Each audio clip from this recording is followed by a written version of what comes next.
কৃষক বন্ধুর টাকা কী কারণে ঢুকছে না, কী সমস্যা সেটা নিজের ফোন থেকেই দেখা যায়। তো প্রথমে ক্রোম ব্রাউজার ওপেন করতে হবে, এখানে সার্চ করতে হবে কৃষক বন্ধু।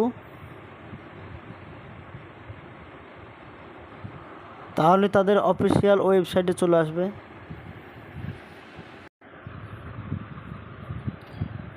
এখানে কি দিয়ে চেক করবেন সেটা দিতে হবে, আধার কার্ড, ব্যাংক নম্বর, মোবাইল নম্বর, যেটা দিয়ে ইচ্ছা দেখতে পারেন।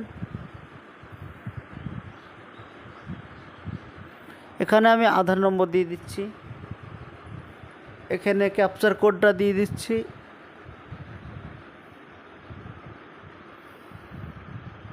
Capture code successful. এখানে শেষের দিকে ট্রানজাকশান সাকসেস মানে টাকা ঢুকে গিয়েছে। এখানে ইনভ্যালিড অ্যাকাউন্ট থাকলে ভিডিওতে যোগাযোগ করতে হবে। এটাই ছিল ছোট্ট ভিডিও।